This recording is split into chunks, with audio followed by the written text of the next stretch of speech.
Hey, Caitlin. Hey, Waf, what are we up to today? Today we're going to nerd out with for loops in Python, and this is a way to control the flow of a Python program. Up until now, all of the code we've looked at has been code that's flown from top to bottom as we run through a cell. But if we wanted to randomize 10 numbers, we'd have to do random.randint 10 separate times. Ooh, that sounds like a big pain. That is a huge pain. So one of the most important syntaxes we have in Python is the idea of control flow, where we can control the flow of our program. We saw this a little bit with functions earlier in the course. We're able to jump into somewhere else in code. And we do that every time we do read CSV or random.choice or any of the other commands we've used. But for loops allow us to repeat a block of code as many times as we want. There's a very specific syntax we're always going to use when we write a for loop. And to do that, we're going to write the word for, then the letter I, then the word in, and then we'll use the range function and open the parentheses. And inside the range function, we're going to specify the number of times to run the following block.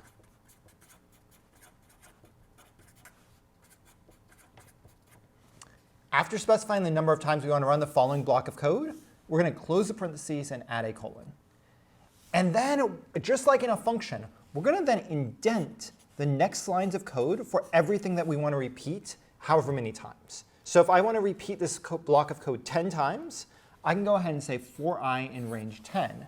And this will allow anything that's then indented inside of the for loop to be ran 10 times. Ooh, so what do we want to do inside this for loop? So I think just to get started, to really show that it's running 10 times, I think we can just use the print function, which we normally don't use because it doesn't return any values. Yeah. But it will show something on the screen. So I'm going to go ahead and say print hello.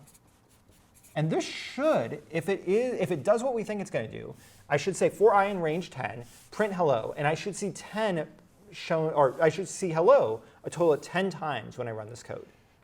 Ooh, okay. So it looks like you've got Visual Studio Code up over there. Yep, I do. So I'm going to do for I in range 10, and then I have to add my colon. And then actually when I press enter, it automatically indents for me, which is really nice. Yeah, this is an important idea about control flow, is every time you have a colon, you're always beginning a new block of code in Python.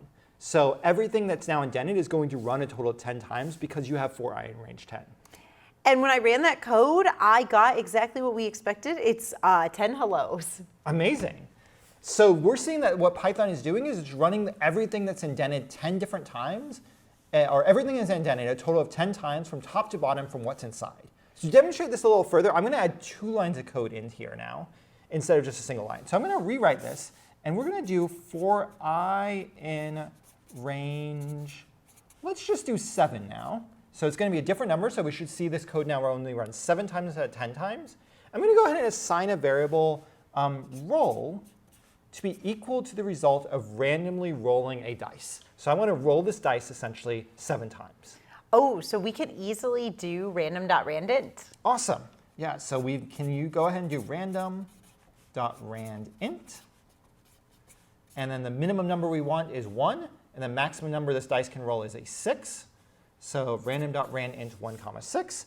Then I'm going to go ahead and print out what roll is. And roll.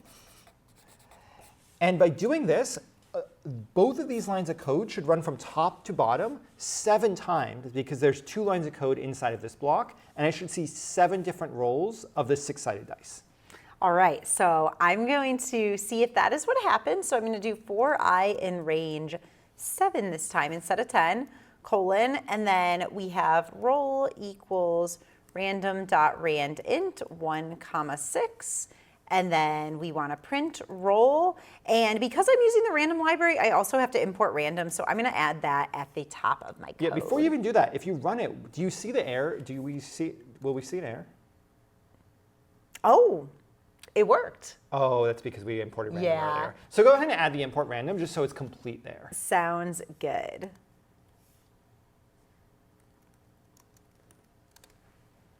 Looks good, and I got 551521. Awesome. So Karle saw that it's not just printing out the same value of roll each time, but it's actually rolling the dice, assigning the value of the roll to the variable roll, and then printing out different values. And you got 7 different outputs. Sometimes you rolled the same thing, sometimes you got a different roll. Yeah, that looks good. So this is the basic idea of any for loop in Python. We're always going to use this general syntax. We're always going to do for I in range of the number of times. The last thing I want to show is if we do for I in range 20, we can actually use the variable I as a counter. And this is what Python's actually doing. This I is going to take on every single number in the range of 0 up to and not including 20. So if we run a total of 20 times, I should begin with the number 0, then have the number 1, then 2, then 3, all the way up to 19, which are essentially the indices of a data frame that has 20 total rows. Ooh, yeah, let's double check this as well. So I'm going to do for I in range 20.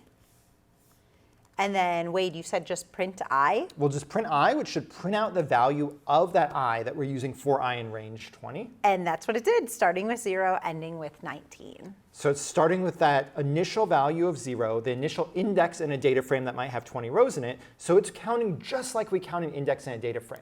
So this is a key idea throughout all of data science, is that computers love to start with 0, and that we're going to go from 0, 1, 2, 3, up until 18, 19. That's a total of 20 numbers. We don't have the number 20 itself. And that's really cool that we can actually run code multiple times without having to type that code like 20 times. That seems amazing, and that was for loops.